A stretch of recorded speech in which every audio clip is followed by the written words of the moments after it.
Hi, it's Hans at happierman.com. Today's topic is keep positive. This is still 2020. We're almost to 2021. It's just a few days to New Year's. I'm heading over to the gym here to get a good workout in, and I've had the whole the week off of work, so that's been pretty nice, right? That's been pretty nice for me. Certainly, I like being home and not working. I guess I was working from home, but I like just leaving my work computer alone. I can turn that off and focus on other things. And the reason I wanted to say about keeping positive is if you dwell on the negative, if you all you think is the negative, yeah, you're just not going to have that good life that you really want. Now, if you got something really wrong, I think this is how you tell you have something really wrong. If it's impossible for you to keep positive, you probably have something very, very wrong in your life, and that would be the clue and the cue for you to act on it in a positive manner to figure out, well, what it is that's wrong, and then what would it take to make it right.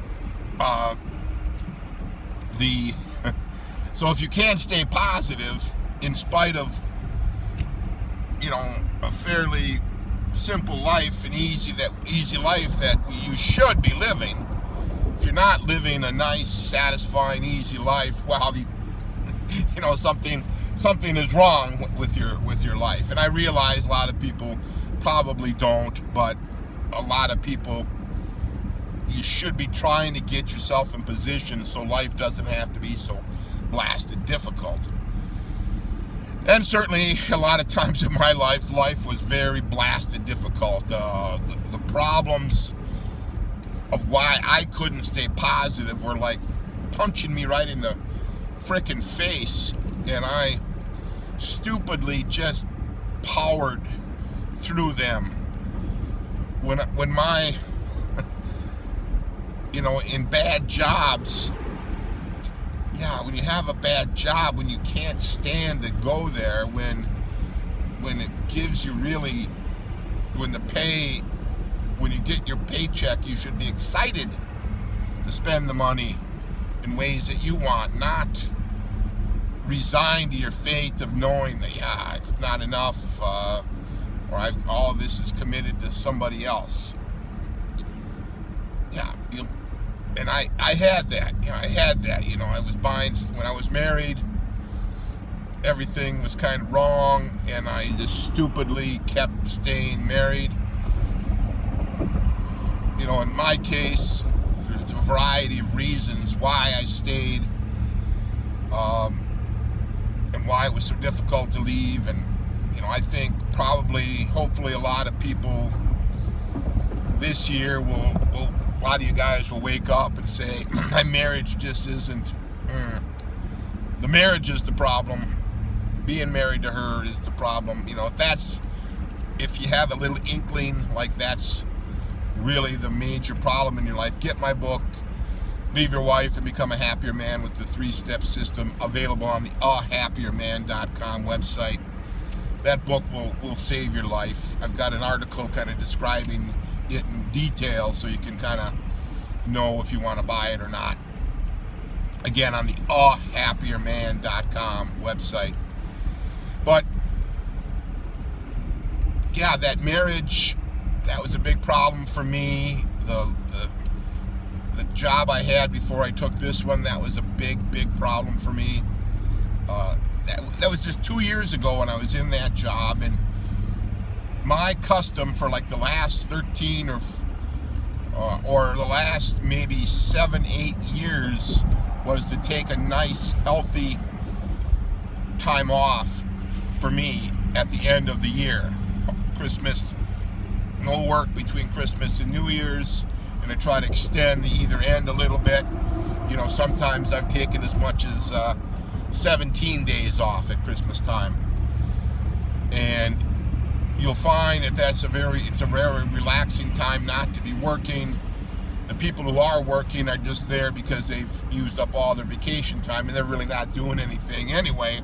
So why not just get the heck out of there and enjoy your life is what I found, and I've thoroughly enjoyed it, and I'm thoroughly enjoying this year.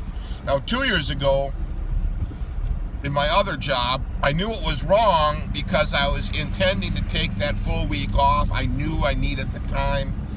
I needed it to recharge. I had other things I wanted to do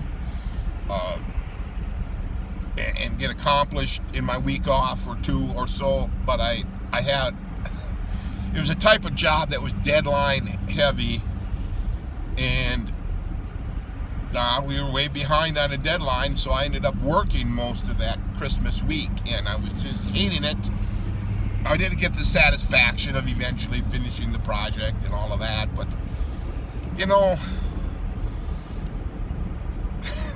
when you have time off and you have to work to meet somebody else's deadline, you should feel disappointed and frustrated, right? Because I needed the time. It was a further wake-up call to me that this job is not right. The whole structure, the whole system, everything about it just isn't me. So that was the wake-up call. That was a big problem. I couldn't stay positive about the job. It just, no matter what I did to try to stay positive, it just wasn't working. It just didn't work. And now there's nothing really about this job that I can't stay positive about. Everything is like just perfect. And the other thing about that is, for younger people, you'll see I'm not a young guy. I'm in my 50s. It did take a good long while to get that great job in my life. And I think part of the reason it took me so long is I didn't think I deserved it.